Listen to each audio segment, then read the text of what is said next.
La semana pasada estuvimos leyendo Primera de Pedro capítulo 2. Quisiera ver ese verso otra vez con ustedes, amados hermanos. Primera de Pedro 2:1. Hay cosas en nuestra vida que debemos de desechar. Eso es una orden del apóstol, desechando pues, y luego viene a señalar algunas cosas que nosotros tenemos que tener la decisión de desechar, de decir yo no quiero ser así.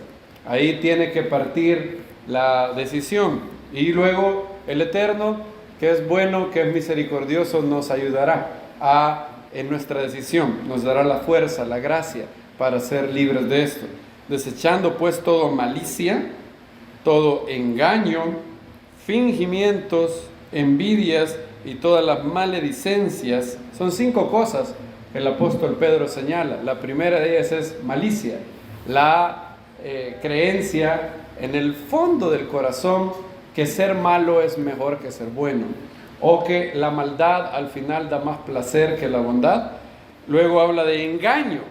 Toda mentira en mi mente tiene que ser desechada.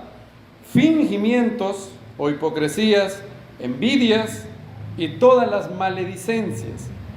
Y luego de haber desechado eso, el apóstol Pedro dice: desead como niños recién nacido la leche espiritual no adulterada, para que por ella crezcáis en salvación. Deseamos la leche espiritual no adulterada como niños.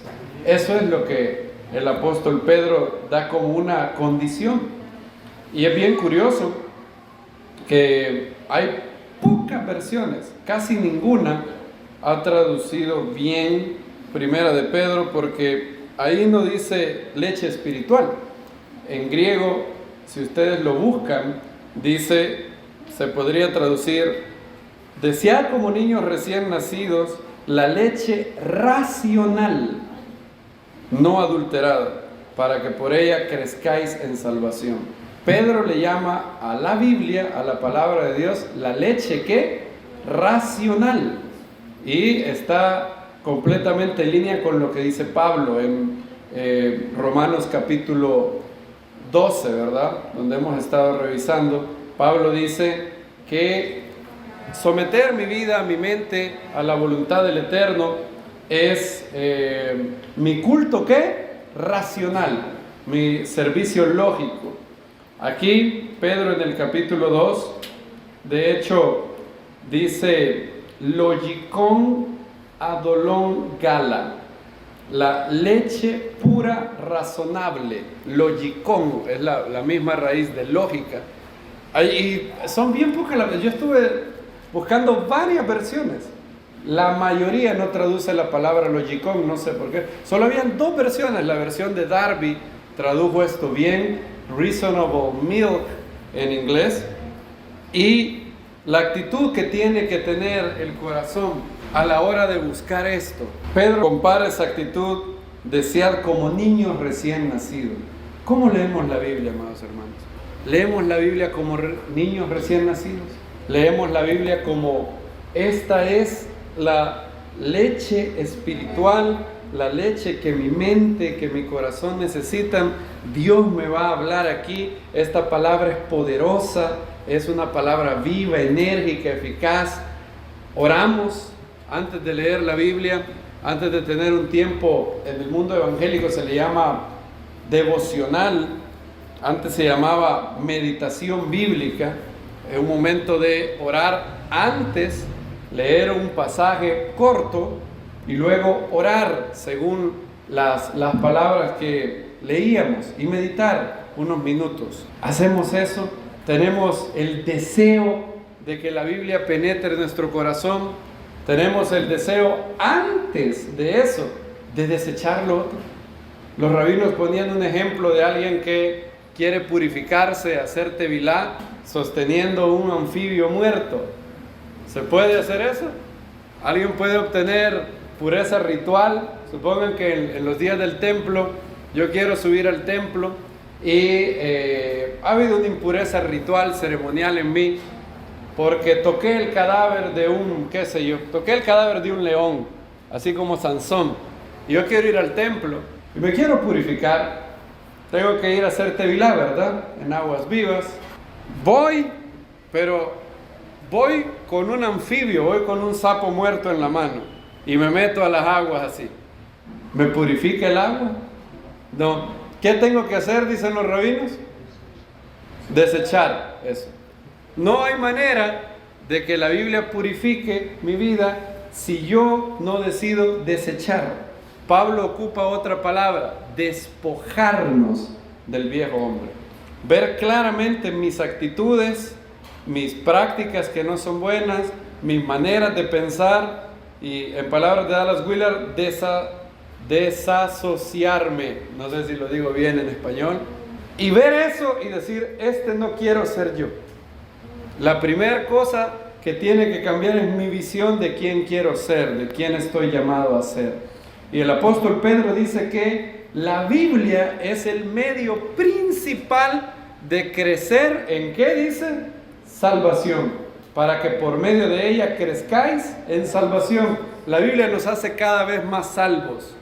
Y ya vimos eso la semana pasada. Cuando habla la Biblia de ser más salvos en un proceso, habla de la santificación, ¿verdad? En torno a la justificación, yo fui salvo de una vez y para siempre. Pero la santificación es un proceso de liberación, de salvación del poder del pecado. Y la Biblia es el instrumento número uno, pero con una actitud correcta. Ir a la Biblia con la actitud de un niño. Con la actitud de un niño, no solamente de un niño, ¿cómo dice el apóstol Pedro? Recién nacido. Un niño que quiere la leche para él, que está desesperado por tenerla. Y si tenemos esa actitud, entonces el Eterno puede renovar nuestra mente. Amén. Vamos a ir a Colosenses capítulo 3. Allá Pedro decía que había de despojarse de la malicia, del engaño, fingimiento. Pablo dice algo similar en 3:5, ¿verdad? Haced pues, ¿qué dice? Morir. La frase de Pablo no pudiera ser más fuerte. Hagan morir. Y noten otra vez que esto está en imperativo, ¿verdad? Es una orden. ¿Es algo que Dios va a hacer por nosotros? No. ¿Es algo que podemos hacer sin Dios? No, tampoco. Es algo que Dios va a hacer en nosotros, pero lo hará con nosotros. Lo hará si nosotros decidimos, si le pedimos su ayuda. Si en nuestros esfuerzos por hacer morir esto, clamamos su ayuda. Necrosate es la palabra que Pablo utiliza en griego. Todos conocen esa palabra, necro, es palabra muerto. Hacer morir lo terrenal en vosotros, en vuestros miembros, fornicación, impureza, pasión desordenada, deseo malo, avaricia, que es idolatría, cosas por las cuales viene la ira de Dios. La ira de Dios no ha cesado, no se detuvo de Malaquías 4 a Mateo 1. La ira de Dios castigando el pecado, sigue así. De hecho, veamos lo que pasó con Ananías y Zafira en los escritos. Dios sigue siendo el mismo Dios. Él es un Dios de mucho amor, de bondad, de fidelidad, pero es un Dios que castiga el pecado, en los cuales también vosotros anduvisteis en un tiempo cuando vivías en ellas. Ahora desechad también vosotros estas cosas. O sea, las de arriba son cosas que no debería. Es impensable que un nacido de nuevo esté haciendo lo del verso 5. Lo del verso 8 son cosas que pueden estar en un creyente, pero tienen que ser desechadas. La misma palabra que menciona Pedro, ¿verdad? Y Jacobo, el apóstol Jacobo, utiliza la misma palabra también, desechando toda inmundicia. Y con un espíritu de mansedumbre, recibir la palabra que puede salvar vuestras almas. Los tres apóstoles están en línea en esto. Ahora desechad también vosotros todas estas cosas, digámoslas, contémoslas al unísono juntos: ira, enojo, malicia, maledicencia, lenguaje obsceno de vuestra boca. No mintáis los unos a los otros, ya que os habéis despojado del viejo hombre con sus prácticas.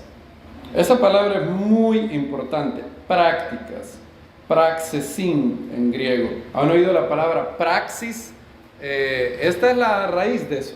El viejo, quiero que usted se grabe estas cosas, esta verdad fundamental de la Biblia aquí.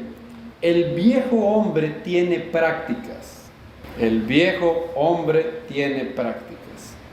Y el nuevo hombre también tiene prácticas. Yo puedo decidir qué practicaré. Si las prácticas praxesin del viejo hombre o del nuevo hombre. Y revestido del nuevo. ¿Cuáles son las prácticas del nuevo hombre? Vamos a verlo después. Revestido del nuevo, el cual conforme a la imagen del que lo creó, se va renovando hasta un conocimiento pleno. Fíjense que el nuevo hombre, conforme a la imagen del que lo creó, o sea, hace las cosas de la imagen de Dios, que es el Mesías. Se va renovando hasta ¿qué? Conocimiento pleno, donde no hay griego ni judío, circuncisión o incircuncisión, bárbaro o escita, esclavo libre, sino que el Mesías es todo en todos.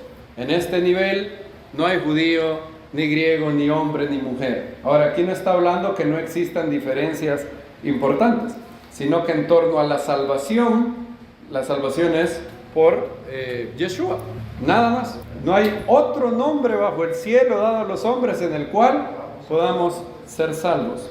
Por tanto, vestíos como escogidos de Dios, santos y amados. Y ahora Pablo menciona una serie de virtudes. ¿Se acuerdan? Fe, codo, perspifrata, ¿verdad? Ese es el recurso mnemotécnico que creó la hermana. Fe, codo, perspifrata. Fe, virtud, conocimiento, dominio propio, perseverancia, piedad, amor fraternal o afecto fraternal o fraternidad y amor, ágape, ¿verdad? Y aquí vienen las virtudes. Estas son virtudes que Pablo señala: compasión, bondad, humildad, mansedumbre, longanimidad, soportándonos los unos a los otros y perdonándonos los unos a los otros, si alguno tiene queja contra otro, como el Señor en verdad os perdonó, así también vosotros. Y sobre todas estas cosas, ¿cuál es la última virtud que Pedro señala? Ágape, ¿verdad? Amor. ¿Cómo termina Pablo su lista también? Sobre todas estas cosas, ¿qué? El amor, que es el vínculo perfecto. Ágape, el amor de Dios, el amor como Dios ama. Y vemos esas virtudes que tienen que estar cada vez más en el fondo de mi corazón, con la ayuda de Dios: compasión, bondad, humildad, mansedumbre, longanimidad. Ahí hay varias de las virtudes más importantes que hay. Las virtudes más importantes son las que Thomas Aquinas, se ve bien bonito en inglés, en español se ve feo, Tomás Aquino, le llamó virtudes teológicas, y están en 1 Corintios 13, ¿verdad? Son las 3 cosas que Pablo dice que no hay nada mayor que esto: amor, fe y esperanza. Pero aquí hay una que es, quizás después de esas, la virtud más importante de un hombre de Dios: humildad y mansedumbre. Ahora, la gran pregunta es, aquí vemos claramente que el viejo hombre tiene prácticas. ¿Cuáles son las prácticas del viejo hombre? Y cómo el Eterno cambia a las personas. ¿Cómo las cambia? Pregúntense, hay personas que dicen: llevo 20 años de ser creyente y Dios no me ha cambiado. ¿Por qué será? Cuando naces de nuevo y empieza el proceso de santificación, ¿cuál es el plan de Dios para tu crecimiento?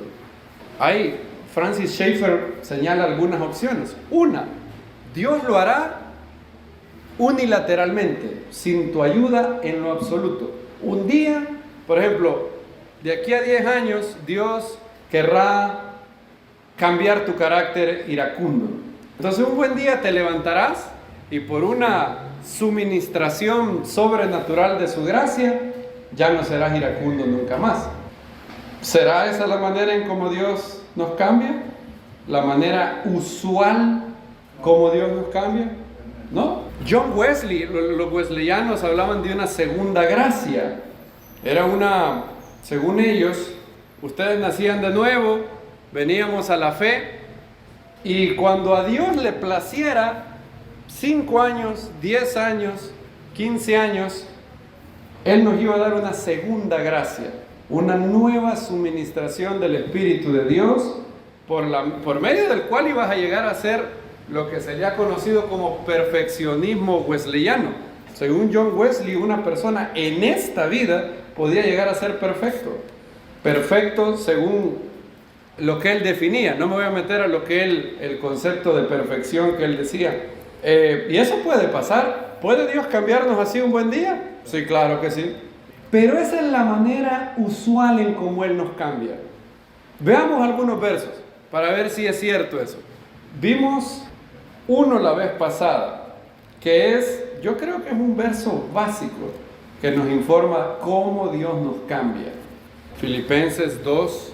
Por tanto, amados míos, como siempre obedecisteis, no solo en mi presencia, sino mucho más ahora, en mi ausencia, alistad vuestra propia salvación con temor y temblor. Alistar vuestra propia salvación, ¿con qué? Temor y temblor. Y temblor, ¿verdad? Ahora, vimos que la palabra alistad en griego no es alistad, es producir, ¿verdad? Pablo literalmente dice, producir vuestra propia salvación con temor y temblor. ¿Quién es el que tiene que producir su propio cambio? Nosotros. Ahora, inmediatamente, para que esto no sea confundido con salvación por obras o pelagianismo, Pablo añade el verso 13. Lo del verso 12 solo puede llevar una gran herejía, pero el verso 13 nos libra de eso. ¿Qué dice el verso 13? Porque Dios es el que activa en vosotros tanto el querer como el hacer por su buena voluntad. O sea que Dios me cambia, pero hay una parte que yo tengo que hacer. Yo tengo que querer cambiar. Dallas Willard dice lo siguiente: ¿por qué Dios sencillamente no nos fuerza a hacer lo que Él sabe que es bueno? ¿Por qué Dios no nos cambia sin preguntarnos, sin así, unilateralmente? Y Él dice, porque esto significaría perder precisamente aquello que Él se propuso en la redención. Esto es un carácter libremente escogido por nosotros.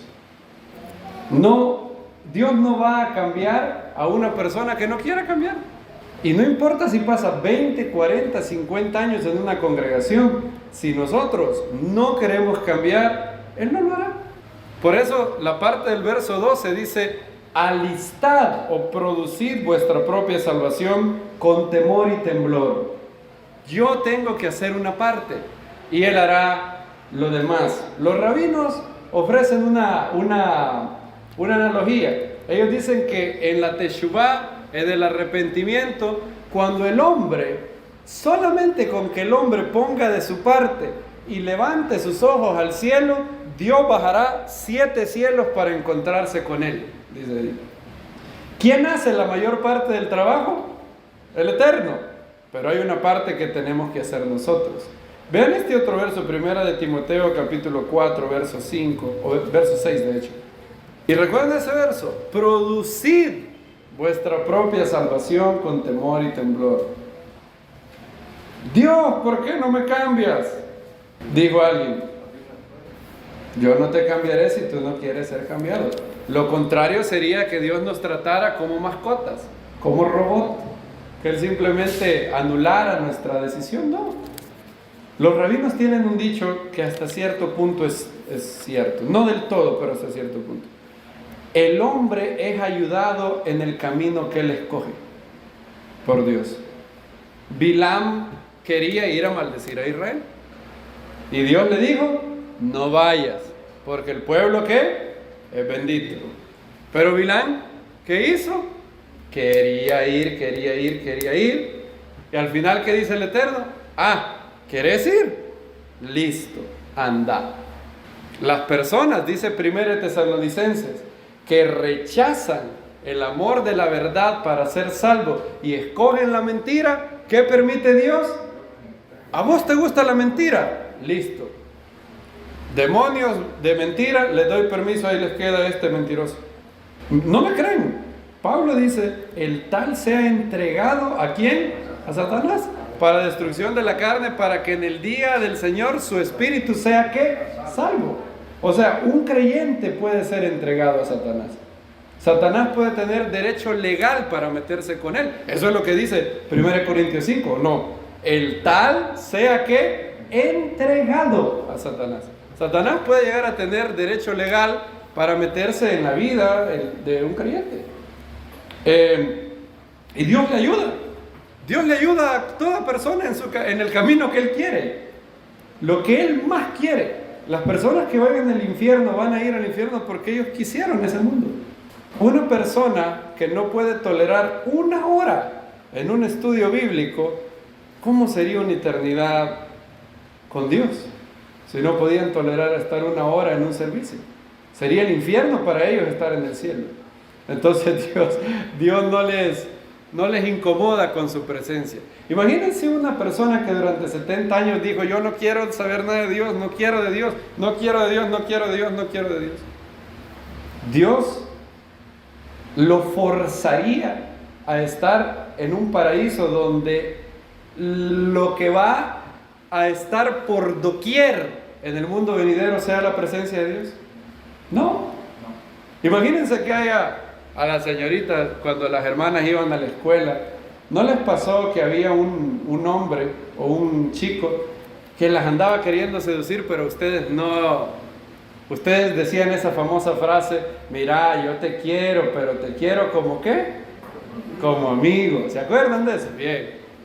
Imagínense un chico ahí, no les era atractivo, no era de su tipo, digámoslo así. Y esta persona hizo lo que sea. Le llevó flores y chocorrocas, como dicen los picapiedras, les escribía papelitos, los invitaba a comer, les invitaba a un café. Y llegó un punto donde ustedes le dijeron, no, yo te quiero, pero como amigo, dijeron ustedes. Supongan que esta persona les dijera, bueno, yo te amo, y si vos no querés, te voy a forzar a que me ames. ¿Cómo se sentirían ustedes? No muy bien, ¿verdad? Supongan que Dios hiciera eso. Eso sería lo que equivaldría a que el Eterno deje entrar al paraíso a una persona que repetidamente le ha dicho, no, no, no, no, no, no, no, no, no. Dios dice, listo, yo respeto la decisión de las criaturas que he creado. 1 Timoteo 4:6. Si esto enseñas a los hermanos, serás buen ministro de Yeshua el Mesías, nutrido con las palabras de la fe y de la buena doctrina que has seguido. Hay dos cosas que nutren el alma, las palabras de fe y la buena doctrina que has seguido de cerca. Y dice, pero evita las fábulas profanas y propias de viejas. Ejercítate en ¿qué? La piedad. Piedad, eusebia en griego, en hebreo, Delitzsch la tradujo como hasidut. La mejor traducción para piedad es espiritualidad. Una disposición hacia lo espiritual, no a lo material, sino a lo espiritual. Ejercítate en lo espiritual, porque el ejercicio corporal para poco aprovecha, pero la piedad es provechosa para todo, teniendo promesa para esta vida y para la que viene. Ahora, ¿la piedad sale de manera automática o hay que hacer algo? Hay que hacer algo. ¿Cuál es el verbo que utiliza Pablo? Ejercítate. ¿Cómo desarrolla músculo una persona? Imagínense que yo llegara bien enojado donde Dios y le dijera, Dios, ¿por qué no tengo los músculos de Sylvester Stallone? Y me quejara con él. Mira el pecho, el trapecio, los bíceps de Stallone.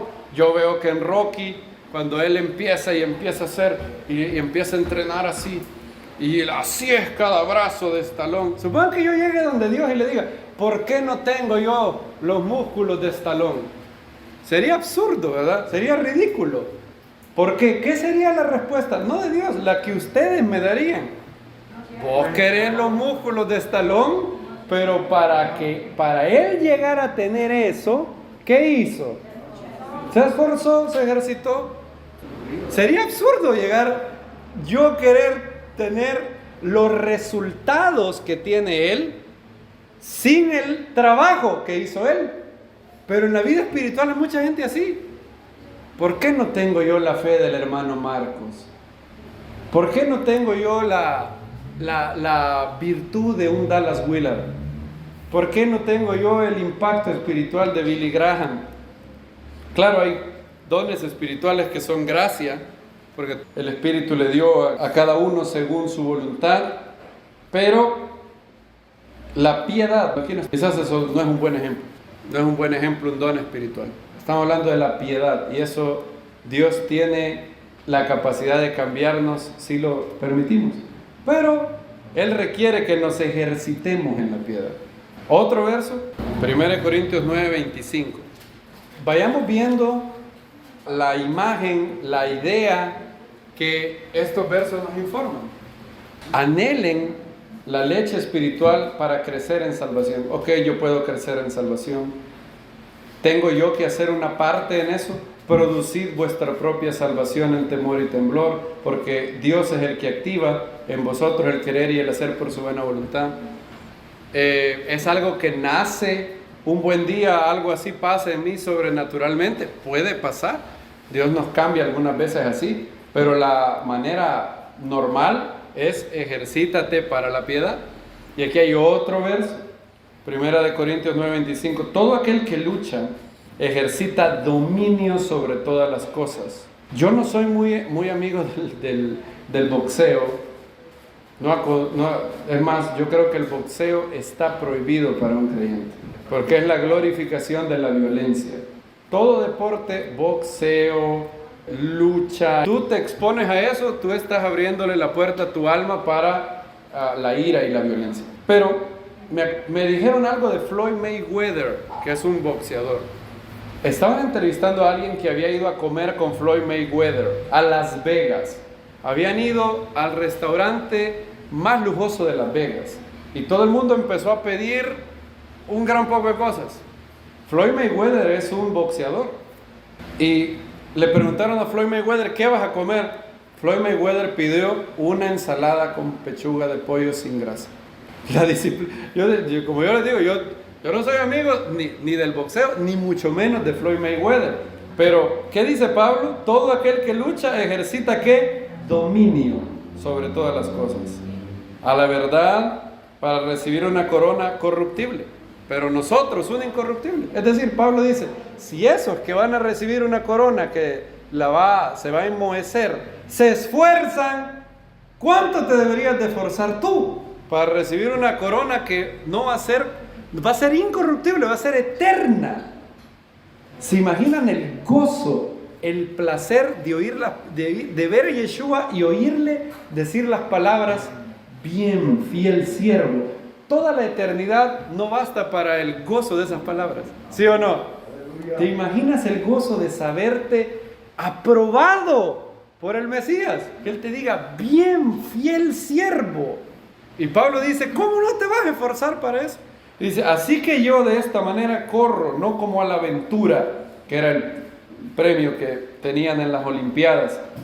De esta manera lucho, no como golpeando al aire, hablando de un boxeador, sino que trato con severidad mi cuerpo y lo pongo a servidumbre.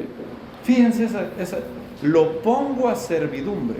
El cuerpo está supuesto a ser nuestro Señor o nuestro siervo. Nuestro siervo, lo pongo a servidumbre. No sea que, habiendo predicado a otros, yo mismo quede descalificado. Pablo dice que él pone su cuerpo ¿a qué? Servidumbre. ¿Cómo hace Pablo eso? ¿Por qué Pablo no nos dijo cómo? Lastimosamente, hay varias veces que Pablo asume que uno sabe lo que él sabe, lo que para él era obvio. Y como los corintios vivieron un año, 18 meses con él estuvo 18 meses en Corinto, la gente sabía cuál era el estilo de vida de Pablo. Ellos sabían qué era ejercitarse para la piedad. Otro verso, Filipenses capítulo 4. Vayan anotando estos versos. Podrían ponerle en las notas, aquí al final de su Biblia, algo así como que mi parte en la santificación. Sería bueno ese apartado, porque esos son estos versos. Están claros los versos donde Dios dice que Él lo hará. Él activa en vosotros el querer como el hacer, por su buena voluntad. Pero yo tengo que querer eso, tengo que anhelar eso, y luego tengo que hacer. Fíjense qué curioso. Él activa. ¿Se acuerdan que dijimos que la justificación y la santificación son como dos niños, verdad?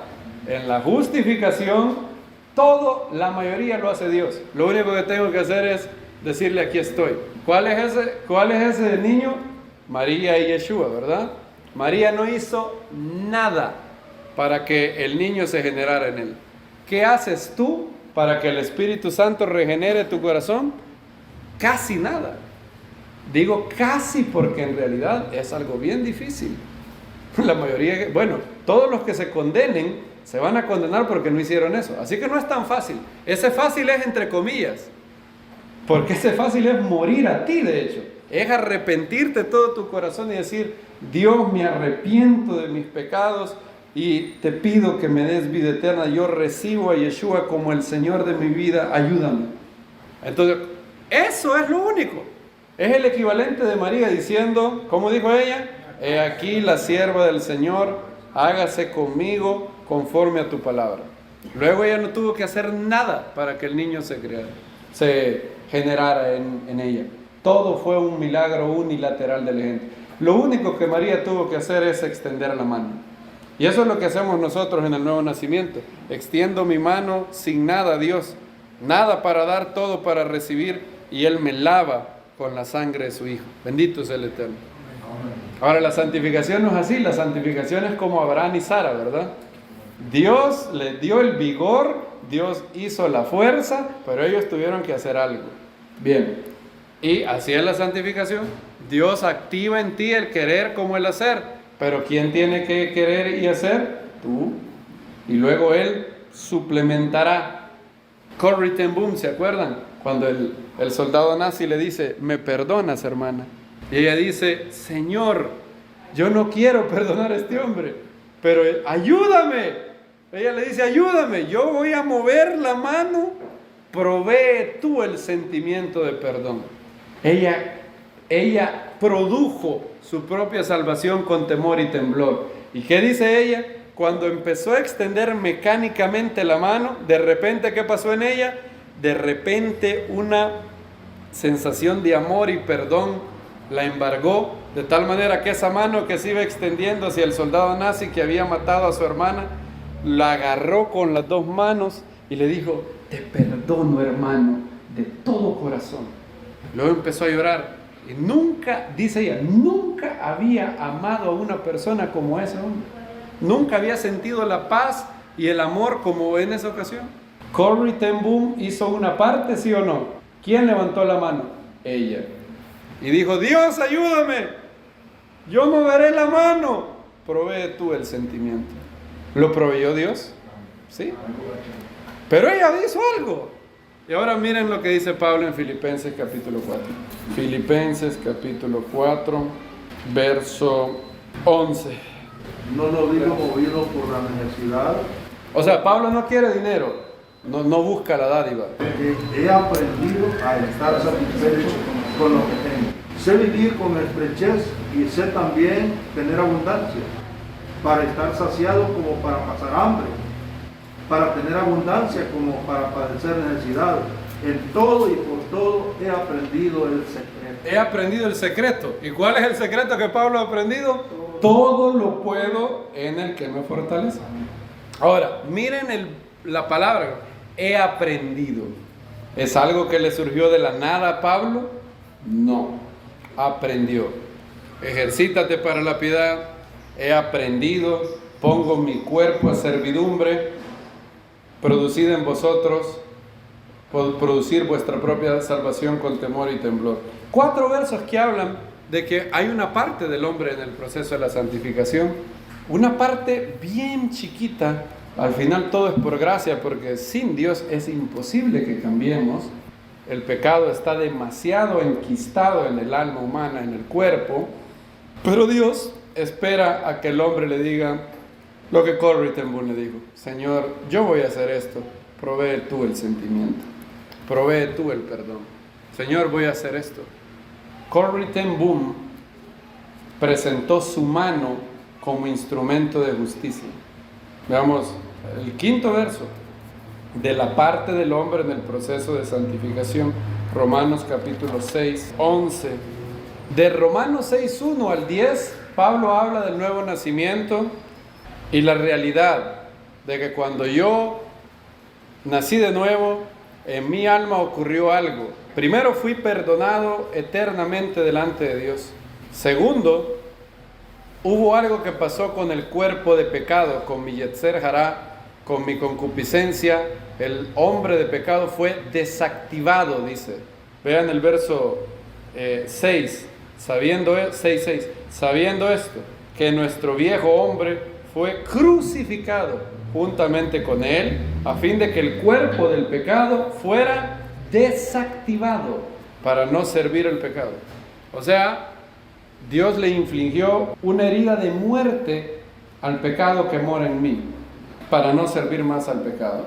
En ti hay pecado, el pecado mora en tus miembros, como dice Romanos más adelante, pero ha ocurrido algo. Lo que ha ocurrido es que por medio del Espíritu de Dios, tú tienes la capacidad de no pecar más. Ahora, ahí está en potencia, tienes la capacidad. Ahora, para actualizar o hacer real esa capacidad, viene lo del verso 11. Así también vosotros, pensad de vosotros mismos como muertos al pecado, pero vivos para Dios en Yeshua el Mesías. Es muy importante lo que pienso de Dios y lo que pienso de mí mismo.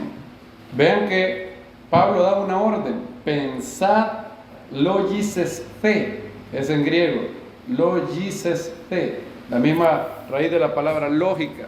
Pensad de vosotros mismos como muertos al pecado, pero vivos para Dios en Yeshua el Mesías. No reine pues el pecado en vuestro cuerpo mortal para que obedezcáis a sus concupiscencias, ni tampoco presentéis vuestros miembros como instrumentos de iniquidad, sino presentaos vosotros mismos a Dios como vivos de entre los muertos, y vuestros miembros a Dios como instrumentos ¿de qué? De justicia. Presentaos ante Dios como vivos de entre los muertos. Esto es algo, una realidad que yo tengo que abrazar confiando en Dios. Yo tengo que confiar que Dios dice esto y que es verdad, que yo estoy muerto al pecado. ¿Se recuerdan el testimonio que les di del hermano de Argentina? No podía dejar de fumar, y yo le pregunté eso al hermano Marcos. Él me lo contó cuando estábamos en Toluca, y no podía dejar de fumar. Y el hermano Marcos le dice, lo lleva a Romanos 6:11 y le dice: tú tienes que aceptar, confiando en Dios, que tú has muerto al pecado, que el pecado no tiene poder sobre ti, incluso cuando está fumando. Y un día lo sorprende fumando el hermano Marcos y le dice: mientras fumes vas a decir gracias Dios, porque yo estoy muerto a este vicio. Tú has roto el poder de este vicio, le dice el hermano. O sea, mientras fumes, decí eso, le dice. Y el hermano Noel se confunde. ¿Cómo es posible que me digas? Entonces el hermano, mientras fumaba, fumaba. Gracias, Señor, porque tu palabra dice que yo estoy muerto a este pecado. Este pecado no tiene poder sobre mí, decía, fumando el hermano. Y curiosamente, al poco tiempo, el hermano quedó totalmente libre. Se le quitó toda gana de fumar. Antes, él tenía deseo de fumar. Tenía un gran deseo. Le daba insidia de fumar y andaba buscando un cigarro. Le digo, el primer paso es que tú penses de vos mismo como muerto al pecado. Que tú digas, este pecado no tiene poder sobre mí. Debido a que en Dios todo lo puedo en el que me fortalece. Y luego hay otra cosa. Hay dos partes. Esa es la primera parte. La parte racional, espiritual, donde yo en mi mente yo asiento a esta verdad. Yo digo, Dios dice eso de mí y yo le creo con todo mi corazón. Yo confío en Él. Dios dice que yo puedo cambiar, yo le creo. Y lo confío. Ahora, eso no basta. Luego Pablo dice, y presentad vuestros miembros a Dios como instrumentos de justicia. ¿Qué significa eso? Significa que tenemos que comenzar a ejercitarnos para la piedad, a hacer prácticas del hombre nuevo, del hombre espiritual, que con la ayuda del Espíritu de Dios cambian mi vida con el paso del tiempo. Eso es presentar vuestros miembros a Dios como instrumentos de justicia. Un ejemplo, Corrie ten Boom presentó su mano como un instrumento de Dios. El soldado nazi que había matado a su hermana le dice, ¿me perdonas, hermana? Y ahora es un hombre nuevo porque el soldado nazi se ha arrepentido. Pero ella estaba batallando en su mente. Decía, ¿cómo perdonar a aquel hombre que le hizo lo que le hicieron a mi hermana? Y ella había hablado del perdón muchas veces y ella sabía, pero el Hijo de Dios no me da opción. Él dijo claramente en los evangelios que si yo no perdono, yo no tengo ningún derecho a pensar que Dios me va a perdonar, ningún derecho. Y ella dice, Señor, yo voy a levantar mi mano, ayúdame, provee tú el sentimiento. Y ella levanta la mano, ella presenta su mano como instrumento de justicia. Y en el momento que ella levanta su mano, siente una infusión de la gracia, del perdón, del amor de Dios. Le agarra la mano al ex soldado nazi y le dice, te perdono, hermano, de todo corazón. Eso es presentar mi cuerpo a Dios como instrumento de justicia. Dios ha dado la capacidad al hombre, al hombre regenerado, de cambiar, pero tú tienes que hacer algo primero. Por ejemplo, si hay una persona que tiene problemas con ser avaro, y no es algo menor ser avaro, la Biblia habla muy fuerte de ese pecado, lo llama idolatría, porque el avaro adora a un dios, se llama dinero o mamón. Entonces, si alguien tiene problemas con avaricia, tiene que primero pensar de sí mismo como muerto al pecado. Yo he sido muerto a esto, yo estoy en un nuevo mundo. El mundo previo no es el mismo mundo en el cual estoy hoy. Antes de ser creyente, ¿por qué era que yo era avaro? Porque yo pensaba que la seguridad en esta vida es acumular ¿qué? Dinero. Entre más dinero, menos problemas. Dinero. Ahora, yo no estoy más en ese mundo. Ahora el Dios del universo me protege. Y Él hace que todas las cosas ayuden a bien. Entonces yo no debo por qué acumular dinero. Y Dios dice muchas veces en la Biblia que tengo que ser generoso. Entonces, y esta persona empieza un proceso para dejar de ser avaro. ¿Cuál es ese proceso? Memorizar los pasajes de la Biblia que hablan sobre la generosidad. El que siembra escasamente también segará. Pero el que siembra con abundancia segará, porque Dios ama al dador alegre, y poderoso es Dios para hacer que abunde en vosotros toda gracia. Di a los ricos de este mundo que manda el Señor a que sean generosos, que no pongan su confianza en la riqueza, sino en el Dios vivo, que nos da con abundancia todas las cosas para que las disfrutemos.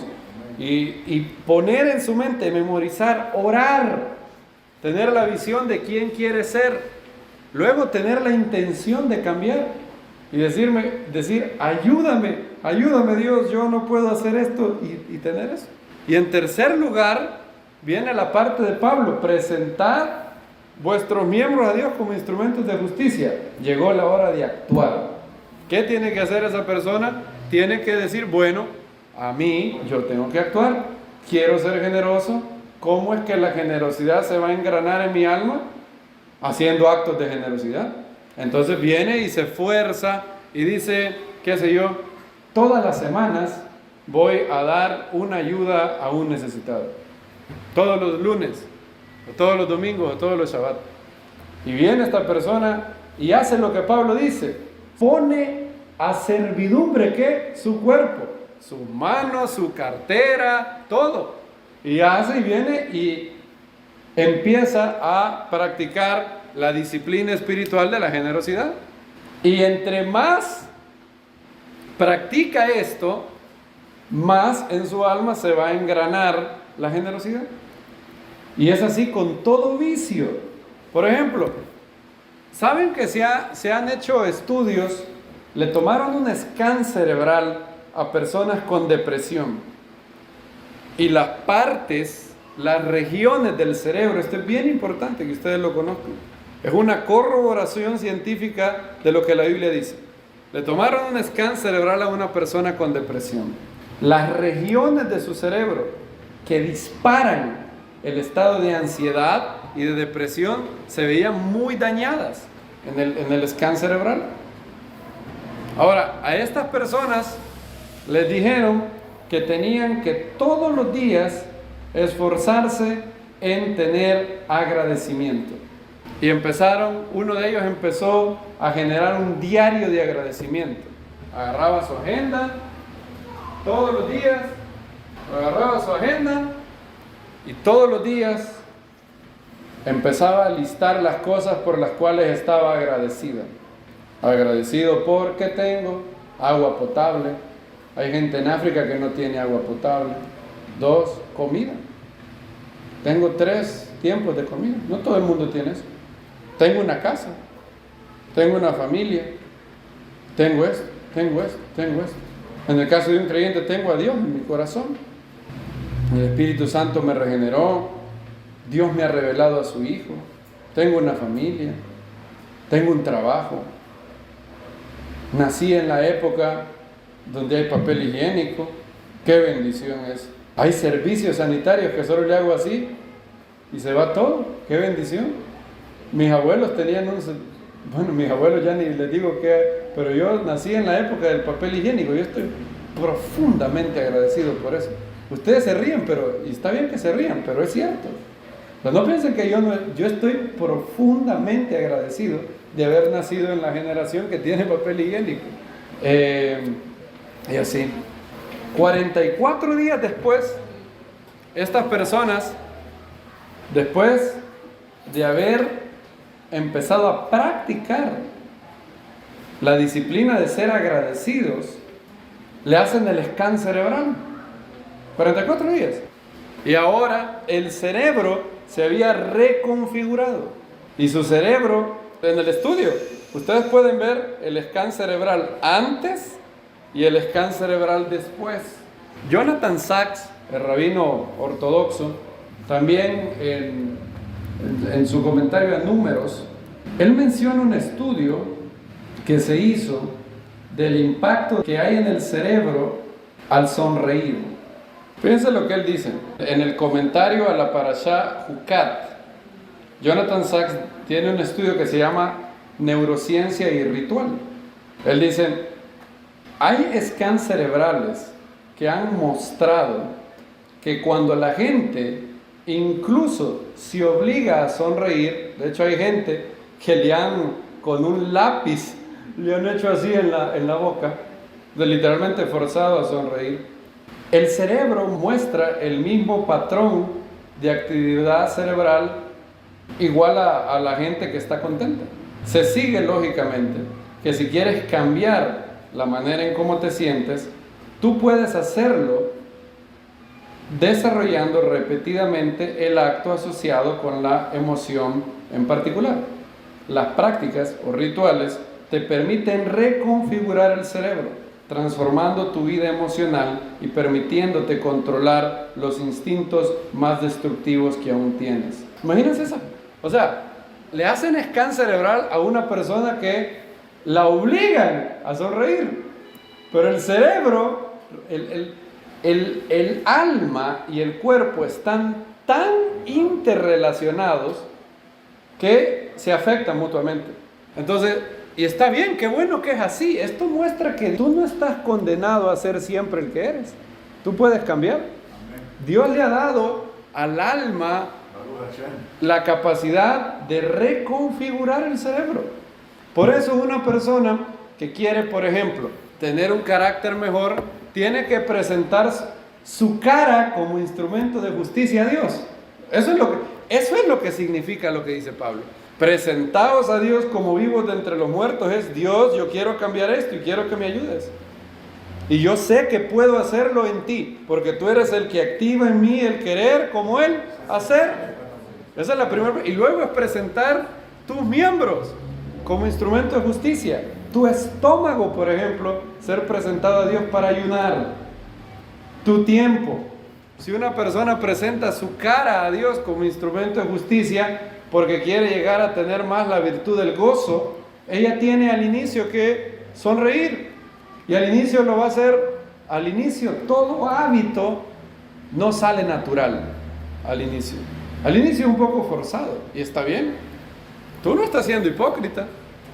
Hay una gran diferencia entre la hipocresía y lo que les estoy diciendo. El hipócrita quiere fingir algo para engañar a otros. Tú no quieres fingir.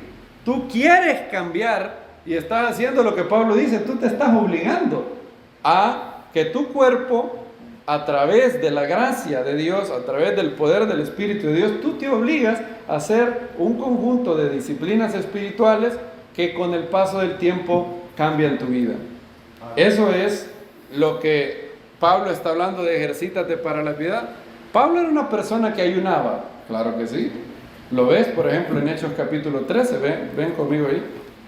Cuando Pablo dice que él presenta sus miembros como instrumentos de justicia, literalmente está hablando de presentar su cuerpo, de obligar al cuerpo a hacer ciertas cosas con las cuales, con la ayuda de Dios, cambias paulatinamente. Hechos 13:2 dice: estando estos ministrando al Señor y ayunando, dijo el Espíritu Santo: apartadme a Bernabé y a Saulo, a Saúl, para la obra a lo que los he llamado. Y habiendo ayunado y orado, o sea, hubieron dos periodos de ayuno, ya viste. Está el periodo de ayuno para que el Eterno les revelara, el ayuno revelatorio, digámoslo, y luego hay un ayuno para bendecirlo, el ayuno de imposición de manos.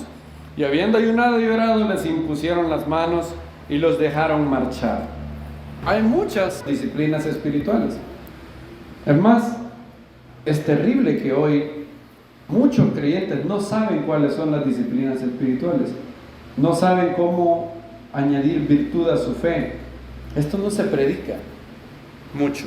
El área de la formación espiritual no es algo que se oye mucho. Si a 100 evangélicos les preguntaran cuáles son las disciplinas espirituales para crecer y ser como el Mesías, ¿cuántos podrían listar? 5 de ellas. La mayoría no podría, y no es culpa de ellos. En realidad nadie les ha enseñado. Una de ellas, de hecho, es el ayuno. Otra de ellas es el estudio de la Biblia. Otro de ellas es estar a solas con Dios. De hecho, algunos de los mejores hombres que el cuerpo del Mesías ha tenido dicen que la disciplina espiritual número 1 debe de ser el tiempo de soledad con Dios, por todo lo que eso genera, todo lo que eso genera. Y es así como el Eterno, esta es la manera, una de las maneras más poderosas de cómo el Eterno nos cambia. Dallas Willard dice: debemos de creer que el Eterno nos encontrará, nos ayudará en nuestros bien dirigidos esfuerzos. La gracia no es contraria al esfuerzo, dice Dallas Willard. La gracia es contraria a la actitud de ganancia, pero no al esfuerzo. Y es muy cierto eso. ¿Qué es gracia? Gracia es, por ejemplo, cuando yo digo que la salvación es por gracia, ¿Qué quiero decir? Que yo no me la gané. Dice Pablo que o es por gracia o es como un salario, ¿verdad? Yo no me gané la salvación. La gracia me la dieron sin que yo me la gane. Entonces la gracia no es contraria al esfuerzo humano. Dios nos espera y espera que podamos presentarnos a Él como vivos de entre los muertos y que presentemos nuestros miembros, tu cuerpo. Si una persona tiene problemas con la ira, por ejemplo, una de las maneras de cómo entrenarse para no reaccionar con ira es el ayuno. El ayuno te enseña a estar sin cumplir tu voluntad, y la ira destructiva no es nada más, Dallas Willard lo dice muy bien, la ira es la respuesta que yo tengo cuando alguien interfiere con mi voluntad. Esa es la ira. Yo quiero que algo pase y alguien interfiere con eso. ¿Y cómo respondo yo? Con ira. Ahora, no toda la ira es pecado. El maestro se enojó, pero hay una ira que es pecado, la ira destructiva. Y una buena disciplina espiritual para contrarrestar eso es el ayuno.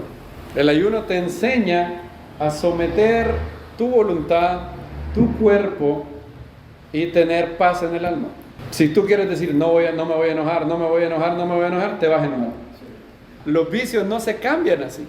No se cambian por esfuerzo directo, sino que tú te entrenas en la piedad, en la espiritualidad, a través de disciplinas espirituales, y de manera indirecta tu alma crece de tal manera que eso que quieres cambiar es menos probable cada vez más que te afecte. Llegas a ser un profesional en la piedad. Que el Eterno nos ayude. Vamos a hablar de esto un poco más cuando hablemos de lo que la Biblia dice sobre la virtud, los hábitos, qué son las prácticas del nuevo hombre y algunas disciplinas espirituales. Espero que el Eterno haya hablado en nuestras vidas. Amén. Y que nos haya mostrado nuestra parte.